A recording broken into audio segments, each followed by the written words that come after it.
perpetuate a lot of that. And I remember my mother saying to me, don't be so eager to grow up. Just, you have the rest of your life to be an adult. And I couldn't understand that then. I heard what she said, and obviously it never left. Mm-hmm. But now I get it. And I did. I mean, I didn't listen to her. I did. But at the same time, in a sense, you were forced to. Because of being in this business, you had no time to be a child and trading all your childhood treasures for this career, for your work, and wanting to be in love and have someone to call your own and do all those things. Things that sometimes, at least I did, I felt it's the thing to do.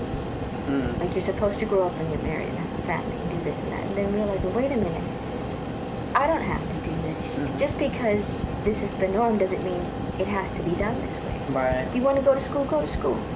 If you want to take your time with someone, take it. You don't have to have a child. You don't have to do this. You don't have to do that. And that's when I think things kind of change for me in a sense. When did you come to that realization? Well, part of it was, a portion of that was control. Okay. And then I guess in a sense, getting back to it was later on in my life and saying, wait a minute, just because this is where I am doesn't mean this is where I have to be. And I can change things if I want. If I'm not happy with a situation, only I can change it. Yeah. Is that something that like comes, you know, is that like a quick revelation, like it's just kind of like something that you come to, or is it like a slow sort of painful process? You know what I mean? That realization? Yeah, that you can change, you can make a change in your life. I hope this doesn't sound weird, but I feel like it's both in a sense. Okay. Because of all that you go through and all that you learn in life. And then suddenly, boom, it just one day hit me that, no, it doesn't have to be this way. Mm-hmm. It's like, yeah, you may have been told that, but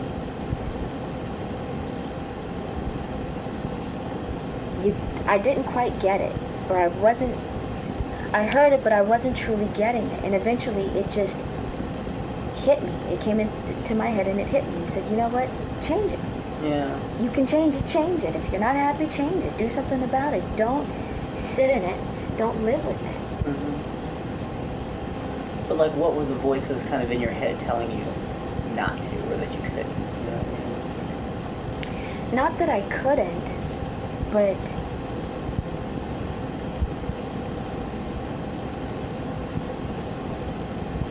it's like growing up, things that you see, things that you learn from your parents. At least I should say for myself. I feel, okay, this is the way things are supposed to be done. It's like saying no matter how much mess somebody dishes out, you stay behind that person. No matter what they do to you, how badly they may treat you, you still be there for that person. And that's one of the things that I feel like I was shown growing up. So I thought, okay, this is the way it's supposed to be. Whether you're happy or not, you still stick with that person. And I'm just giving you an example. And then saying, wait a minute, just because that's what they did with their life doesn't mean that I have to do the same thing. And that also doesn't make it right. Right. So it's at some point it's like saying, okay, wait a minute, this isn't cool. I'm not feeling this, so I'm going to change it. Mm-hmm. So it kind of goes back to like what we were talking about in the car, and that, I mean, to love somebody, to be in love, you know that you're going to have to put up with some degree of mess, because we all come with mess. You can't love another person without mess.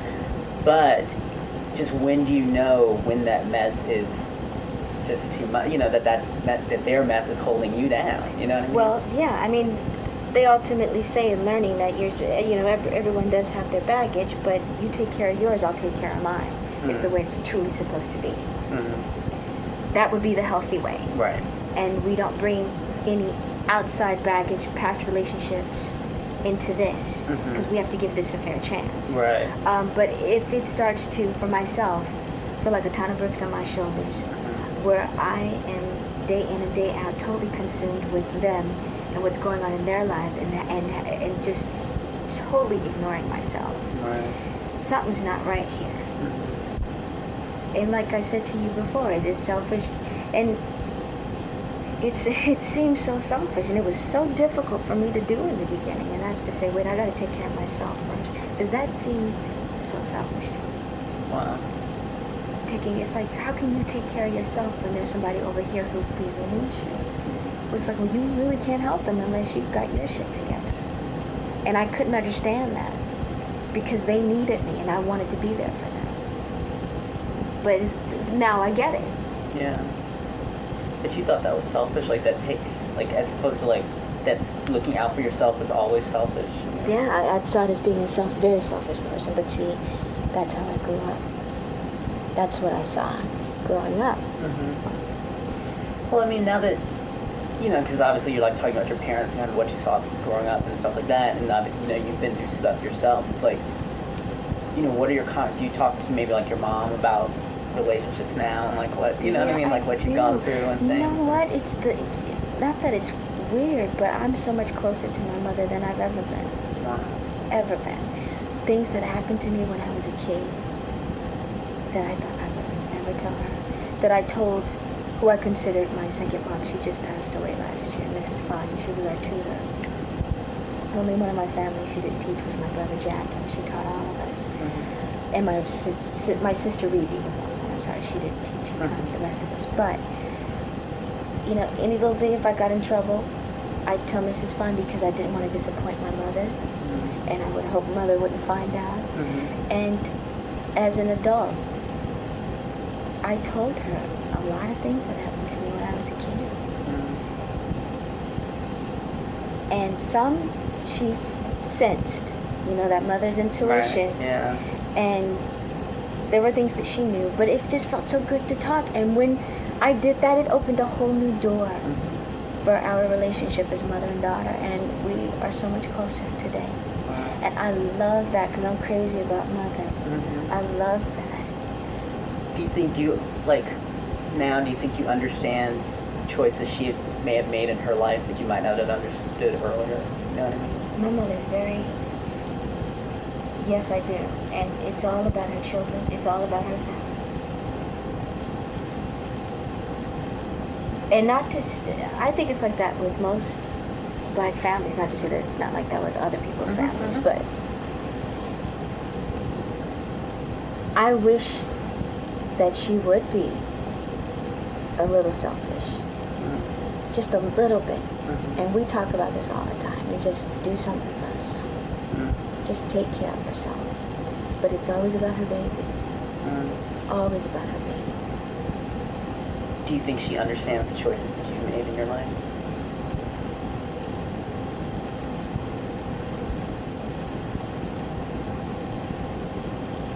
Yeah, I think she does. I think she does. She knows me. She knows that I'm a lot like her. Mm-hmm. But at the same time,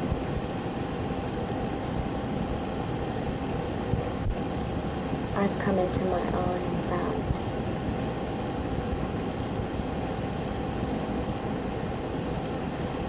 someone else there that isn't like she. Do you understand what I'm saying?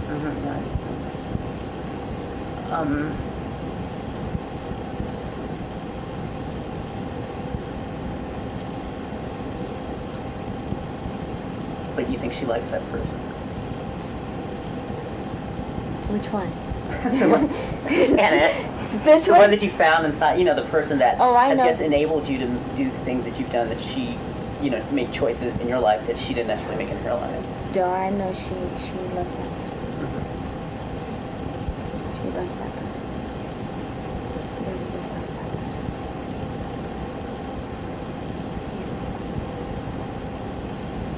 And that's all that matters to me. Great. Wonderful. I guess I can't ask this question. It's a sexy question. It's a Can I just hear it? No, I was just gonna say what part of your body turns you on the most, I guess. Oh my God. Yeah, don't ask that because I would have to honestly tell you no part of my body turns Actually, me that's on. why I didn't ask. And I'm Now, not, wait, if I'm you not wanna sure I ask believe me- you, honestly. Okay, I'm well, really that's not sure I believe fine. you. I'm not saying that it's. I'm not No, saying. no, no. You don't have to. Okay. You honestly don't have to, and I'm not mad about it at all. I'll tell you which part of my body I like the most. Okay. The small of my back. Oh, really? Yeah. Did you have a tattoo there? Uh-huh. Okay. That's the part of my body I like the most. Mm-hmm. I don't. It's such a, oh God, Craig, it's a really touchy thing with me because I don't see myself as sexy. Mm-hmm. Like I can take pictures like this, and I look at this picture, and I'm not saying, here I go.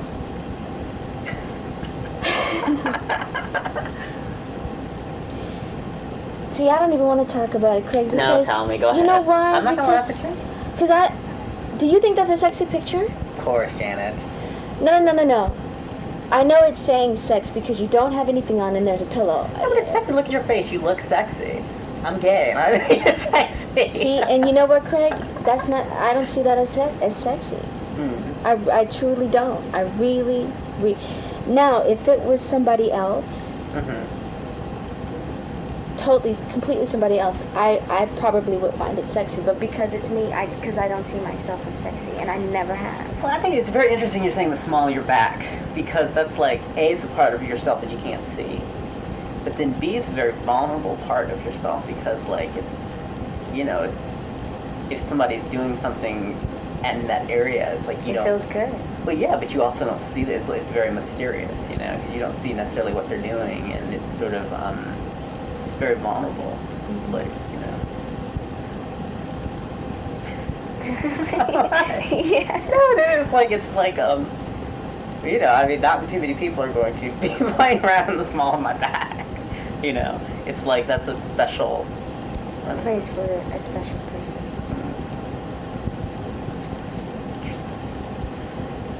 Okay, let's lighten it up. I feel like we've been real heavy for a while. Let's talk about people. Can we talk about people? Okay, like who? Not talk about them like, oh, she is. You want to gossip? No, I'm not gossip. I really don't care about gossip. But let's talk about people. Okay.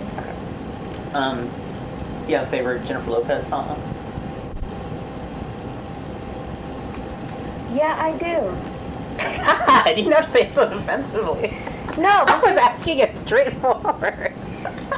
No, I didn't Like, mean it. yeah, I do. What No, up? I didn't mean it like that. I swear to God, I didn't mean it like that. Yeah, I actually, God. I like on her new album, Secretly. Okay. I think it's called Secretly. Mm. It's either Secret or Secretly. Okay. I love that song. Why? I love the melody. I love the way she sings. And I like what it's saying. Do you remember, like, the first time you met her? Like, was it on the set of That's the Way Love Goes? Or? And they all auditioned. And what were your impressions of her?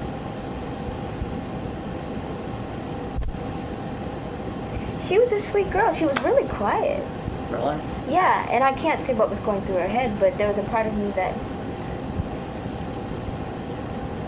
I remember. God, who called? I don't know if she spoke to Renee or if she spoke to someone else, but said that because she was supposed to do the tour, she was supposed to do the whole project, Oh, okay. everything, and we only got through the first video, and then she kind of was saying that she wanted out because she wanted to do her own thing, and do films, and wanted to act, and I wished her well and said, of course. It's like, how would I feel holding someone back knowing that they want to do something else and are ready to move on? Mm-hmm. You know what I mean? Yeah. That would be pretty shady, Mm-hmm. I think, on my part. And maybe that's what was going through her head because she was so quiet. Mm. You understand what I'm saying? It's like Yeah. saying, you know what? Sometimes that happens because I know it happened with me. Thinking I was very quiet, but I was just quiet, period, Right. growing up. But thinking I don't want to be here. Mm. This is not that I hate it, but I just want to be doing something else. This is not where I want to be at the moment. I'm ready to take that next step in another direction, which happened with me on Fame. Right. Well, she probably wanted to be where you were. She wanted it to be her video.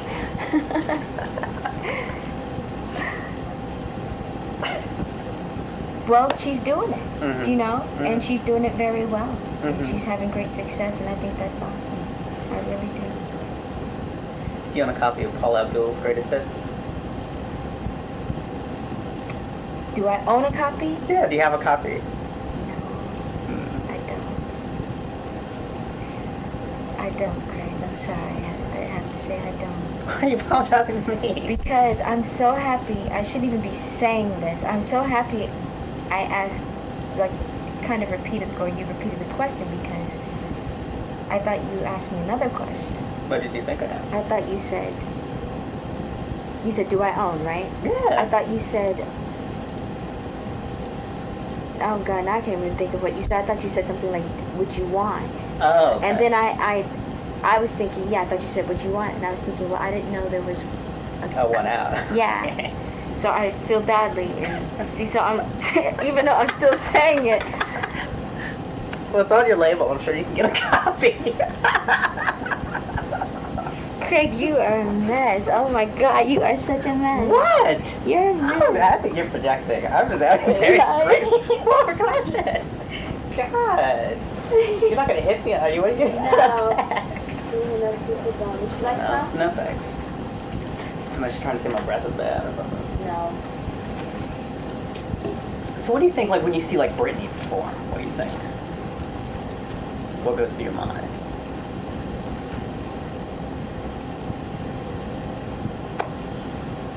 What goes through my mind? Those are your old dance moves? But people say that. Mm-hmm. They say what? Like, Well, my friends have said to me that she reminds them of me. mm-hmm. And she does remind me of me now. I never saw it before. Mm-hmm. And they said, yeah, Jen, I think you inspired her. And I'm thinking, I did? Mm-hmm. And then I hear, like, in her music where she goes, stop, and to sing, and bend, and this and that, and the chair thing. And then, because I never saw it before. I really, Right. I didn't. I just saw her as, one of the new kids coming up and having a great amount of success, and I think she's talented. Right. And I enjoy watching her. I saw her show in New York. Mm-hmm. I enjoyed it. We met a couple of times, actually. And a couple of times she's called wanting to, or one of her security guys has called wanting us to get together, but unfortunately just schedule Right. conflicts. But yeah, I think she's talented. Do you think, like, a young black woman could ever have that much success out of the box, like the way that she's come out kind of doing very similar things to what you've done, but she's like, like 10 million of her first album, like, It's always when- been, it seems like it's always been harder for us as a people.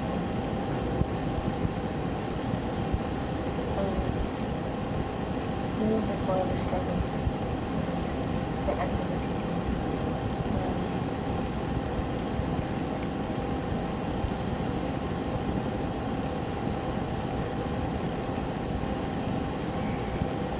But it's not impossible. I don't think it's impossible. But maybe have to make themselves a little bit more visible. Not that she's not everywhere already. Mhm. You know what I'm kind of saying? You say for her to do 10 million out the box, would it be, do you think another young black artist could come along and do the same thing? I mean, in a lot of ways, it just seems kind of like, and not taking anything away from her. I mean, maybe she's talented, maybe she's not. But, it's just an example of, like, a white artist doing very similar things that a black artist has done, and in a way, getting more success. You know what I mean? Right. I hear what you're saying. I used to hear things like, and I don't know, because I really wasn't around, like with Jackie Wilson and Elvis Presley. Mm-hmm. Or, I mean, they're that same thing on different levels. I mean, throughout the years of music. Right. You have, Benny Goodman, but before that you had, who was it that had that same style, but it didn't take off Right. until I think it was Benny Goodman flying out of that, and the kids fell in love with it, and all of a sudden it became his sound. Right. When that we were playing jazz like that way before.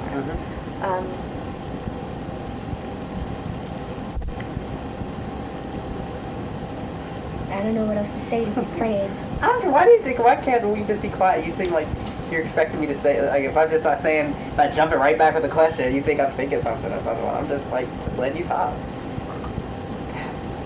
Okay.